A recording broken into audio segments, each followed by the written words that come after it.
Ignite Your Power, the Kathy Mou Podcast.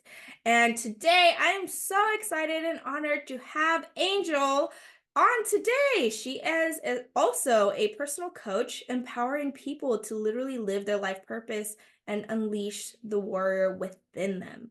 Just like what I'm doing, but in her own amazing way, obviously. So, hi, Angel. Welcome and introduce yourself. Thank you. Yes, my name is Angel Mock. I am, gosh, I can't believe it. I have a big birthday coming up.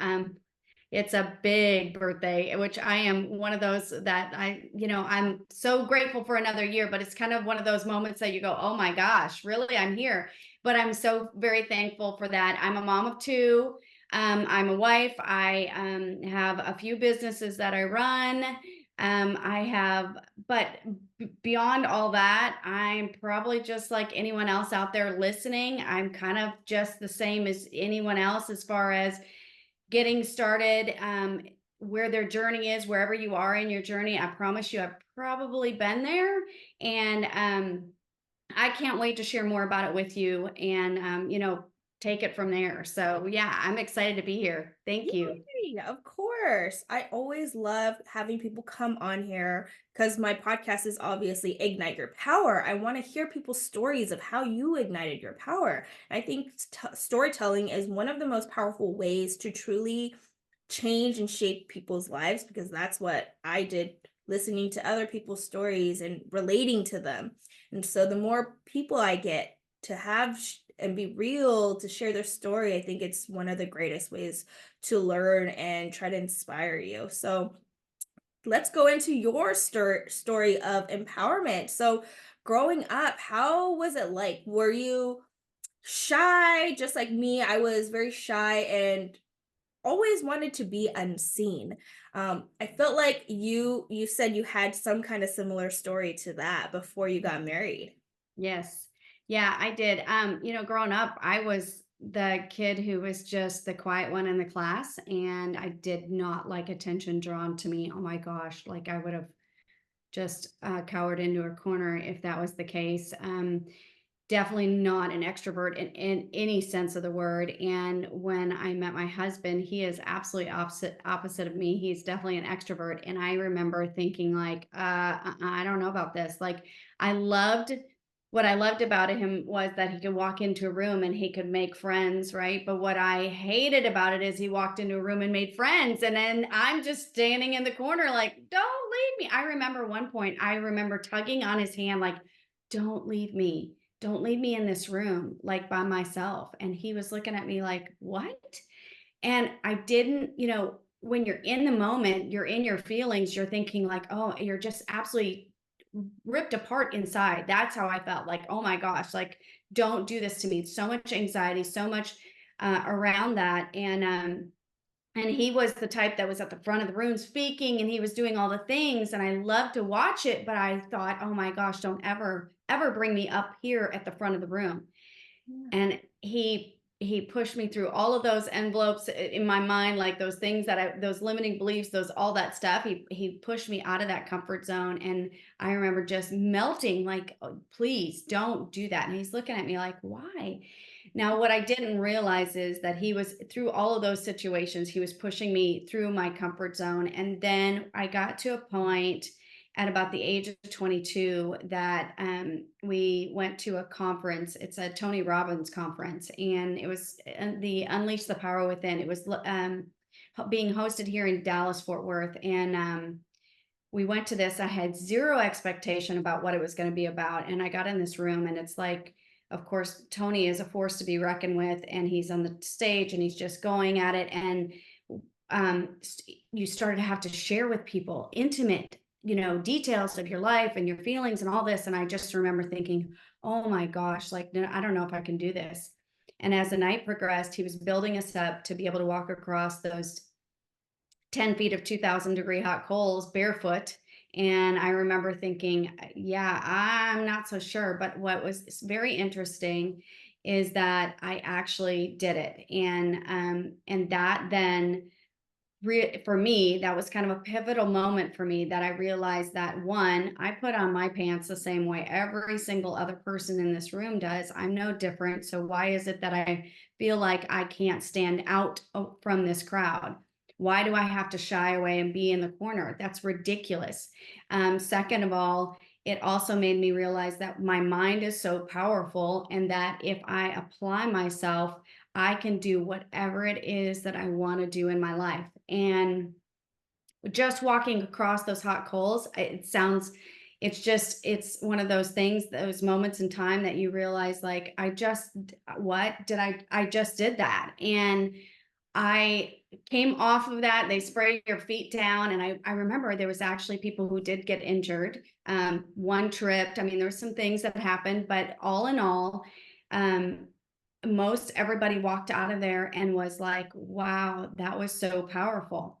And again, that has taken me through all these years of life, realizing that, again, our mind, whatever, first of all, whatever we think about comes about. And second of all, that we can control the outcome if we so choose to. And what I mean by that is that we can either, if we tell ourselves we can't do something, well, guess what? It's probably true. We're not going to be able to do it. And same goes with, if we can do something, or we are going to do something, it does become that for us. And so I learned quickly in that moment that's where it changed. My life changed. And then I started getting out of my shell more. I realized that a lot of what I was thinking was I was putting on myself. It was limiting beliefs, things that I thought about my own self that was really not true at all. I don't even know where I picked that stuff up, but it's somewhere along the way. Obviously, somehow I formulated this in my own mind, and I started peeling those layers away. And as I did that, I had started seeing successes, small personal growths, things that I was challenging myself to do. And that it was a challenge. And, and each step that I took, it built that confidence that I knew that this is exactly what I was supposed to be doing. And so that's my pivotal moment. That's So, amazing. yeah. It's a great story. And thank you for sharing that and being open and honest. But let's go back a little bit, because I loved what you were saying of how you had to change your mindset and started peeling layers of yourself to understand more of where that fear came from, of you wanting to be in the back and being quiet. Do you think like your childhood had an effect for you to be that way? Or is it just your personality to want to just kind of be shy and not be noticed? Because sometimes it's our environment that forces us to kind of close ourselves off and disappear, or sometimes it's through our personality. And I just want people to understand that these two different types, and what type were you, and then so that people can see you as an example to help pivot them into the right direction, into the life that they really want to create for themselves. So for me, it was a lot of personality. And I also, and then what's interesting is as we go through life, it's like the reinforcement of the personality from our peers, right? So since you're so quiet and you're so great and you're so sweet and you're so all these things, it reinforces that that's what you feel like, well, that's what I'm getting rewarded for how I'm behaving. So therefore I'm going to continue that behavior. And then it became where I was like, don't even, don't bring me in front of the classroom. Don't make me do this. Don't make, it was, but really it did start with my own personality. I was a super shy, quiet kid.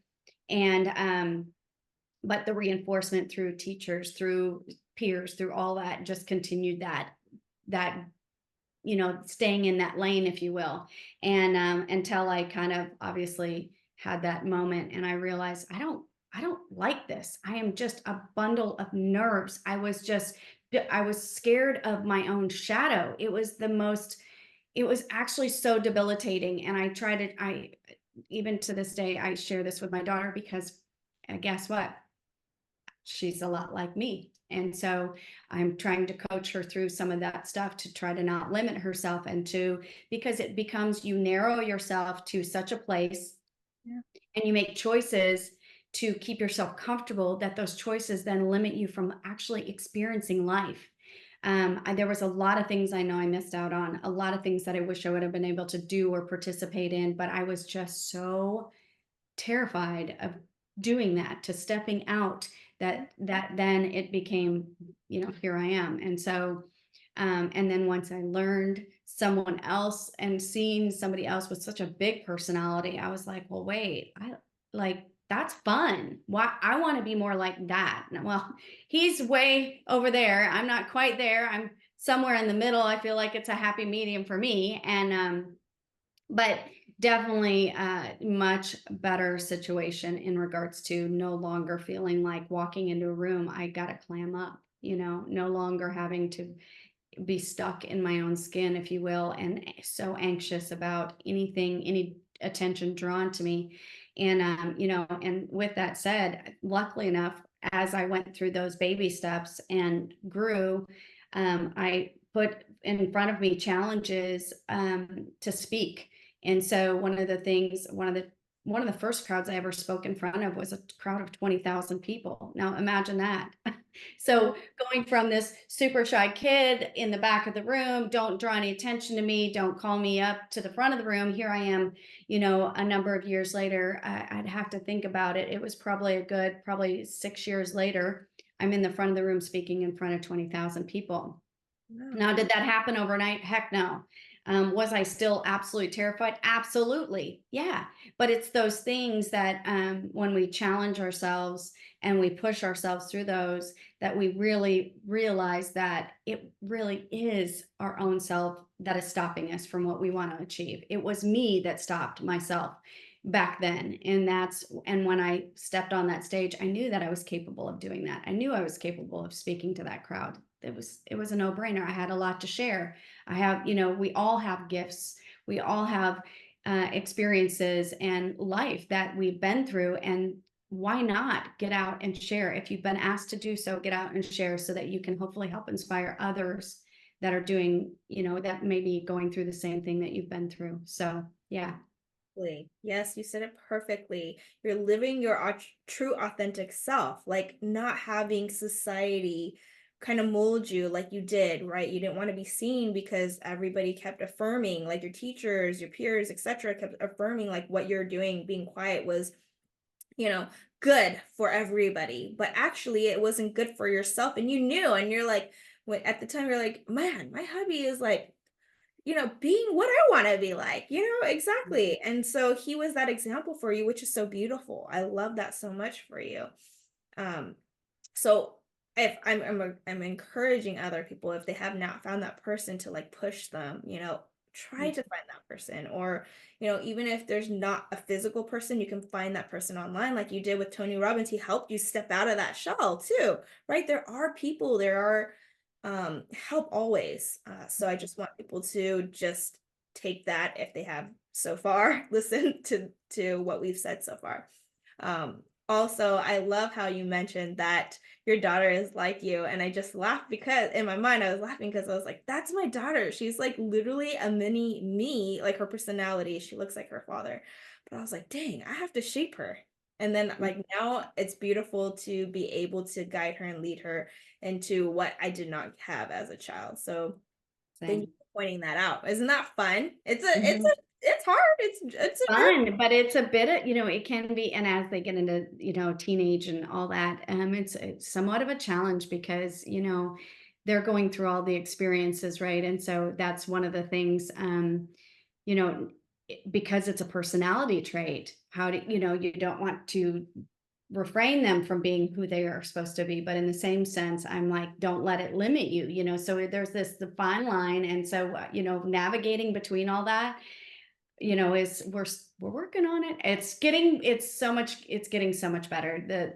In regards to leadership and things like that. Just, she would cower back from it. And I'm like, why? Let's do this. Come on, come on. And she's like, mm-mm, mm-mm. But now she's stepping into that. And I think some of that obviously comes with growth and through teenage years and finding her own self and being more confident in your own skin as you go through those phases, right? And so she's now stepping into more of a leadership role, signing up to do different various things at the school and stuff. So I'm super proud in that aspect. And then I have my other child who's my son, and he is a spitting image of my husband. So Oh he my is god. their personality. So, it's fun to see the personalities and to navigate it, but it's also so rewarding to be able to help kind of guide them so that they don't get stuck or limited like I was. So Yeah. I completely understand that. Oh, that's beautiful. Do you have any tips that you would give to, kind of guide your kids in the right direction? Because I'm going through that. She's literally only 20 months and then she's already a ball of fire. And I'm like, how do I like be calm, collected to really coach her and lead her into the right path? Because Yeah. that's one of my biggest struggles because when you see another version of you, but a mini version of you, you kind of want to fight back sometimes because you're like, "Oh," you're so frustrated. But then again, you're like, that's you. So it's a lot of Yeah. that. It Forth. is a lot of that. I will say the biggest thing is obviously communication. And as at 20-month-olds, sometimes obviously Yeah. they're not so easy to communicate with because they don't have that understanding yet. But letting them be themselves, but obviously pulling them back to the point that it's not too far past where, you know what I mean, as far as bad behavior, things like that. But letting them explore and be themselves and do the things, sometimes when my kids were littler, I was so oh, as a mom, I was like, I don't want that mom that's got the kids running through the restaurant. I don't want to be that and this and whatever in my mind because I wanted these prim and proper children. And what I realized is that that's the time that they get to be themselves and be young and explore and express themselves through their personalities and learn what's good, what's not good, all that stuff. And so, yes. And then as they get older, it's communication. I can't even tell. And the one thing that I will share, and I feel like this has been so helpful in my family, I tell my kids all the time, listen, you may not understand why I'm telling you this or that or whatever, and that's okay. I'm a parent. I'm here to help guide you. Am I going to make mistakes? Heck yes. But I'm the first to tell you if I make a mistake, I'm the first to tell you it was a mistake and then I'm super sorry. And then I'm not here to do anything but to help guide you and be a resource and, to be here for you to love and to, help you through all the things. And so just, I think sharing with them instead of it being like more of a parental dictator kind of a situation, um, as far as teenagers, it's been great in saying like, look, I'm going to tell you I'm going to make mistakes, and this particular situation may be a mistake, but I'm just only doing what I know is best, what I feel is best for you. And so, and I think that they go, well, that makes sense, and I understand and I appreciate it, and they may not always agree, which is sometimes quite often. So that's okay though. But yeah, it's been great. It's been great. That's a really great tip. Thank you for sharing that because no, honestly, my parents always repeated themselves and I would get so annoyed at a young age and I'm like, God, I know. And but like you don't really apply it, you just hear it. And then when I'm in my 30s now, mid 30s, I'm like, okay, I look back and I appreciate it. I'm like, okay, I see it. Something clicks. So what you're doing is so, so good because you're telling them, expressing to them that you are not perfect and it's not a dictatorship in your household. No, You're just there to definitely. guide them. And that's a beautiful way of teaching children. I would totally do this with Jem. I think that's a great way because I want her to be herself. And right now I'm trying to navigate, her running around having dinner, etc. And then she's running around and or trying to be quiet. But that's just her personality. You're right. And are you trying to please other people or are you trying to let your child be free and let them be who they are? So it's like Right. another battle that you are conditioned to think like you need to make this quiet little perfect baby, sit Mhm. there whenever that like you tell them Yeah. to. That's not real life. No, We our no. attention span is not even well either. Like a lot of us right now just be scrolling on, Instagram or social media all day and you want a little 20-month or a little child to just sit there and be proper and just do nothing. That's impossible. Exactly, exactly. 100%. So, yes, and I'm telling you, that's the same with teenagers, so it just Yeah.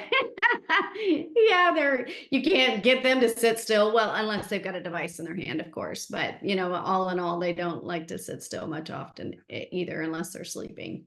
Oh, So yeah. I know. My daughter's sleeping right now. Peace and quiet. I love Yes, it. yes. Um, so But thank treasure those moments. I'm telling you, my youngest is going to high school this next year, and I'm telling you, if I could rewind and go back, not because I didn't do all the things when they were little, but it's just those moments are so precious. And they hit high school, and it's like they're so busy and all the activities and all the studying and all the things, and or I feel like I spend a lot of time in my car driving them everywhere, and so it just changes. The time spent when they're little, it seems so tedious and so hard because there's just all the things with the littles. But it's the time where 100% where they're at all the time. That, I mean, it's just a way different situation. And my mom told me the same thing, and I was like, I know, but I'm like, oh my gosh, like, because my kids are 22 months apart, so it was almost like having twins. My daughter um my daughter was real quiet, and she was just such a wonderful angelic child. And then my son was born, and he did not sleep through the night for the first 4 years of his life. you. And so it's just a vast difference of children. Um, and he struggled a lot with a lot of things. We always used to say that he was like an older man trapped in a little boy's body because he was so frustrated with the fact that he couldn't walk or that he couldn't talk, or just he was just so wanted to be so independent, but he couldn't do it at the time. And so he would get so frustrated, and we were like, oh my gosh. So yeah, there's a lot of but going back to that, I would just, even if it was for a day, it would be great. I love them as teenagers because they're fun too, and you get to have that time. But it's definitely when they're little, it's so fun, For especially sure. when they hit about 4. When they hit 4, for me, that was my most favorite time. Okay. I hear this all the time though. Everybody's like literally precious every single moment you have with your child because they grow up so fast. And I'm like, okay, I try to.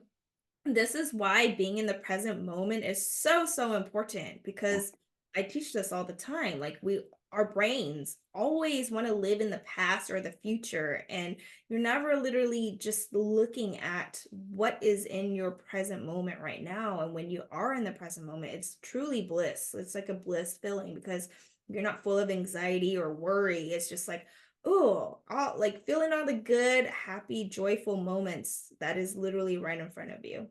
I mean, some yes, people may be going through a hardship at the time, but still being in the present moment, it most likely yeah. is happy, And joyful. finding the gratitude even in those hardships. It's really tough. It's really tough sometimes, but finding the gratitude, because it um, tends to decrease the hardship, in my opinion. Meaning, doesn't I don't care what the situation is. Finding the gratitude in that situation tends to lessen the struggle, if you will. And because you start focusing on something that's positive as opposed to everything that's negative. And just like we had talked about, the more you focus on that negativity, you're going to get more negativity. So let's focus on the positive so that we can turn this around and start, heading in the direction that we want to head in. And and when I say that, a lot of people are like, but I'm thankful for today, or I'm thankful, and they go through this, but you can tell that their intent is there, but they're not truly sitting in gratitude. So it's just making sure that you're checking yourself to make sure that you truly are feeling the gratitude that is in front of you. Sometimes we get caught up in going through the motions, and it's really not genuine to ourselves. And so making sure that we stay that way is really, really key. Absolutely. That's such a great tip again. Oh, you have some good tips. I love it. But I also totally believe in gratitude. I think this has helped me change my mind shift and mindset too when I'm going through hardships as well, or just anything in life. Honestly, I wake up every morning saying things that I'm grateful for, and every night before I go to bed, even if I'm in like a really crappy mood, I'll still try to be grateful for whatever. And it does lighten your mood if like you actually practice this intentionally, like what you said, instead of just like, oh, I'm just grateful for this. It's like, okay, you're still being negative. You're Yeah. just saying it just because you think that's correct, you know? Yes. But Yeah, and you're saying it because you feel like, well, I know I'm supposed to be grateful, but the reality is you're not. You are, but you're not really truly applying that. So it's just making sure you check that. And a lot of times, what I also do is, I know that all of us have around us people who are probably experiencing even more hardship than what you're currently experiencing. So I always try to not focus on mine, but I will think about those people and think, oh my gosh, like I couldn't even imagine that situation. So to me, for me personally, it also helps me take my focus off of, okay, this is what's going on, la la la la la, right? But realizing that really, in all honesty, it's not really that awful when you start thinking about it from somebody else's point of view or from their perspective in and what they're currently dealing with. Some people are dealing with serious illnesses or I mean, like the things are so plentiful out there, unfortunately. And so, focusing, I tend to try to also remember those people and think, gosh, look at how they're doing over here, and yet they still have all of these things that they are dealing with on a daily basis. So that's another thing that helps me put my life, my whatever, into perspective. love that. I do that too. I always look at other people's perspective. And when you do look at other people's perspective, you're being more aware and open minded. And I think Mhm. that that's one of the most powerful tools that we can ever actually cultivate for ourselves. Because when you're thinking of like other people and how they have it worse than you, then you can always come at it from like, oh man, you become more understanding in general and For coming from sure. the heart than like Especially those people that it's not so much like focusing on people that are there's a lot of people that are out there that have it way worse than most of us.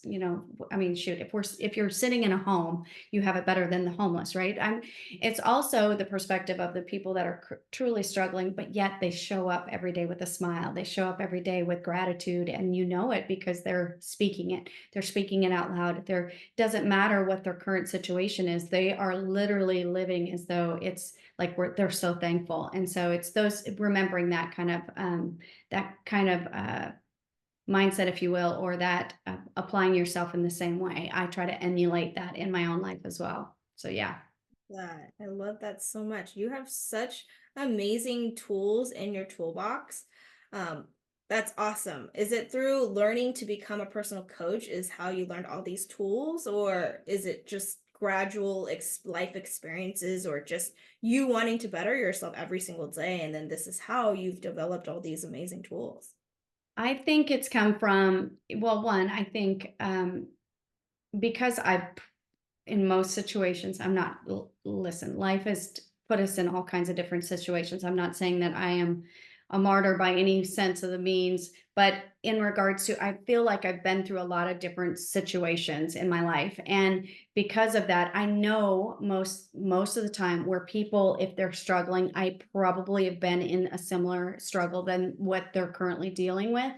And so it's more of an empathy. And I start thinking like, okay, well, I want to help you rise because I know what it's like to be there. And I know that there's a possibility something completely outside of where you're currently sitting. The difference is a lot of people that are in that situation don't know or they don't know how to get out of it. And so I feel like that's part of what I've been placed here on this earth is to help pull people up from wherever they're at, help guide them to whatever it is that they're wanting to achieve. And some people, it is just, maybe not, maybe it's not, they don't want to struggle financially. Some people, it's maybe that they have big goals, big aspirations, but they just don't know how to get from point A to point Z, right?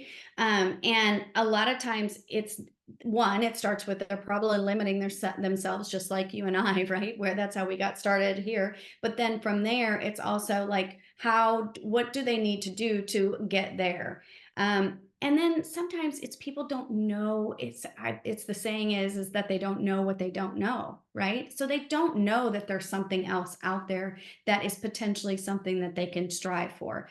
That was me. I was taught to go to graduate high school, go to college, get a job. And there's nothing wrong with that, absolutely nothing at all. And some people, that is their life mission, right? They want to do, check all those boxes.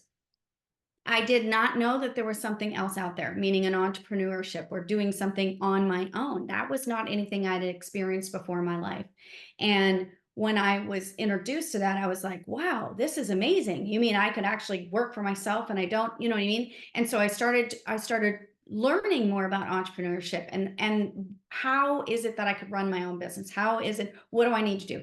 And I am self-taught in a lot of ways. Obviously, I went to school, but I had to self teach myself how to run and manage a business, how to go out and get, market and get the sales and do the things. And a lot of those people that are out there, they don't know that there's that possibility out there. They potentially are just like me, taught to, go to college, get a job, and go to work. And yep, and there again, nothing at all wrong with that. I mean, obviously, some people that is great for them. That's exactly what they've designed their life to be. Me, when I was introduced to entrepreneurship, I was like, this is golden. What do you mean? And so I was raised by a single mom. My Mm. mom was never able to be around. She worked 8 to 5. Most of my life, she was either in college trying to better herself to get a better job, or when she was out of it, then she was working 2 jobs to be able to make ends meet and, to keep food on the table and a roof over her head and all the stuff. And so she was not really able to be there for me as a parent. She was doing her best just to keep us going, moving forward. And when I saw that there was a potential that I could actually do this and be home with my kids, I was like, well, that's a no-brainer. For me, that was something that was super, super important for me. I wanted to be home with my kids. I wanted to be something different than what I had growing up. And so that's how I designed my life. Once I was introduced to entrepreneurship, I designed my life to be able to do that. And still to this day, that's what I'm still working towards. For me, that was a big deal, showing up to every game, everything. Because I didn't have it growing up. And I guess it was something that was super important to me. I didn't have anybody in the stands cheering me on. And so I wanted to be that person for my kid. And so that's kind of where this all took off, why I ended up where I'm at now, and why it's so important to me to see that if there are people out there that want something different, that I can help facilitate that for them, help them pull them up out of whatever it is. And maybe they're in a successful career, but they want to be out of it, right? Or whatever it may be. This is it's something, just personal growth. It starts with personal growth, as you know, and helping them, coach them through, and kind of seeing that bigger picture, right? One of my girlfriends, she kind of puts together dream boarding classes. And so she helps, and we come together and we do different events where we help people go back to the drawing board and actually put on paper what their dreams are. Because I think as we all start getting out of high school and into college, and right, we have big aspirations, big goals, and then we start into that career, and then it's like we're, not able to do all the things that we necessarily are wanting to. And so the dreams start falling off because we just don't have the time, we don't have the means, whatever it may be. So this helps them kind of come back, put it all on paper, say, okay, this is exactly what I want, refocus, and then how do I get this, right? Well, what do I need to do? And sometimes, depending upon what those dreams are, it starts with the personal growth or the coaching. Sometimes it's what means, right? They have to have the financial means. So then we help with that. We help them put them into business if in fact that's what they want to do. And so it just turns into all of that for them. And so that's what I love. That's my passion, is to see other people win at the end of the day. I don't care what it is, and whatever format that is. Maybe they want to run a nonprofit, whatever it is. I want to see them win. I want to see them achieve the dreams that they wanted to way back when, that somewhere fell off, that they've put back on paper, and then they went after. And that's it. Yeah. Beautiful. Thank you for being that light to all these people that need you, and being that, hardcore motivator, coach to lead them in the right direction. And Mhm. this is perfect. It leads me into the bliss off life concept, which I talk about every episode. And just if you don't know, or any new listeners, what it means is living a bliss off life is living in your power, living in, your authentic true self, doing the things that really bring you joy in life, that bring you joy and happiness, and not living life for other people. And when you finally live life for yourself, you're like in true bliss, and life is so much softer this way. And so I love how you're teaching that. You're subconsciously teaching this, I guess, Mhm. my concept, which is so beautiful. And you're an example of living the bliss off life because you actually came out of your shell, developed and, blossomed into this beautiful butterfly that you are. And it's beautiful to see that. And then now you get to take what you've learned and help other people turn Mhm. into butterflies as well, which is that is what I do too. And I love it so much. So thank you for sharing all of your tools, your knowledge, your amazingness. And I want people to know that it's doable because you're living proof of this, right? You were able to be the quiet kid and stand up on stage to 20,000 people. Like that's amazing. Yeah. Even though you That were was huge for me. I've been able to go on and speak on different stages and lots of people, but it doesn't matter to me. Every single time I walk off that stage, I'm like, I did it. I yeah. did it. And so yes, that was a huge accomplishment. And still, every time I do it, it's so great. It's so beautiful. And then the great part is that coaching through others through some of this, I've also witnessed others that I've helped get on stage and they've spoke and in front of huge crowds and they walk off and they are living in their purpose. And it is so amazing to watch the growth in each of these people. It is so awesome to know that their backstory, where they came from, what the struggles that they've been through, and then to see them in such a place in their life that they're like, I can't believe I just did this. Or whether it's, speaking in front of this, tons of people, or if it's, achieving that financial, whatever that goal is that they wanted in their life, or if it's, helping other people and that's been their passion, or I could go down the list of so many people that I've been able to work with, and it is so rewarding. And I know you know this because this is also what you do, but it's so rewarding to know that you've had a little piece in that whole journey and to say that, yeah, they did it. That's my best part. I love that so much to say, I knew you could do it. You did it. And I'm, right there high fiving them as they've done it. So it's the best feeling in the whole world. Yeah, that's why you're made to be a coach. You're made to be a coach to coach people into the right direction, to see them succeed and be at, their best true self, which is amazing to watch. I love watching people succeed too. I love that how you said, I just want them to win. I just want everybody to win. And Yeah. that's basically it. As a coach, just like any athletic coach out there, they just want to see their team or the people they're coaching win and succeed. And be as happy as they are, even if they lose, right? They're still their coach. And Yep.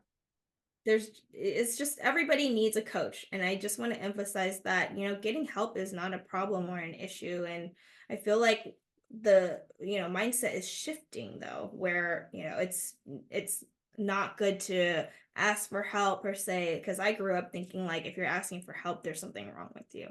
And Right. I just want people to get that out of their heads. Like, no, actually, asking for help is courageous. Asking for help is what's going to level you up. That's what's going to make you succeed and hit the next level that you're obviously stuck with. And it's okay that we're all stuck, but it just shows that you want to be better and you want to keep growing, which is the beautiful part, right? Like that mindset. Yes. And on that note, I mean, if anyone who's known, especially like through Tony Robbins, through various different types of leaders in that realm, a lot of our even billionaires reach out and ask for coaching, ask for help. They get to a precipice in their life and they're like, okay, I'm at this place in my life, but I just don't know how to step into where I want to go. And so it's doesn't matter what level you're at, whether you're feeling like you're in the lowest of lows, or if you feel like you're a successful person, but that you're in a place that you're just like, I just don't know how to go to the next step. I feel like I'm in this place. I know I've been successful, but this isn't where I'm supposed to stay. I don't want to stay here. I want to continue, but I don't know how to take that next leap. And so I don't care what facet, wherever you're at, if you feel like you're in that place, then make sure that you connect. Make sure that you find the resource, the help that you need, because we are only here for a short period of time, and this time is valuable, and make sure that you use it wisely and make sure that you get what you need to be able to go where you're wanting to go, because again, no one wants to sit at the end of their life and look backwards and say, I wish I would have, or I should have, or I could have. We want to make sure that we have done all that we can possibly do with the time we are given, with the resources that we have, with the blessings that we have, on and on and on, right? We need to make sure that we do all of that. And so I know that if you're there, you're already well on your way, especially if you're listening right now, you're well on your way to taking those steps. It's just maybe taking one extra step to get you where you want to go. Yes. Oh, that's so good. Exactly right. So, where can everybody find you more if they want to work with you or any services that you have that you want to tell people about right now? Let us know. Yes, obviously I'm on social, on Facebook. You can find me under Angel R Mock, and same with Instagram. I'm on LinkedIn. You can pretty much find me all those places. I also have a link tree. I can share that with you at some point. But bottom line, yes, connect if you feel like you're wanting to, learn more about how I can help. I would be more than happy to help with any kind of even if it's just a 5-minute conversation, just to give you a bit of advice. I'm here to help as much as possible. So Love it. Thank you yeah, so much for your time and your this amazing is so wisdom and great. tips. It was so amazing, honestly. And if people did not get the nuggets that you said today, please rewatch or re-listen to this episode because it is truly inspiring and so helpful. So thank you, Angel, for Thank today. you. Yes, thank you so much for having me. I appreciate it. You're welcome.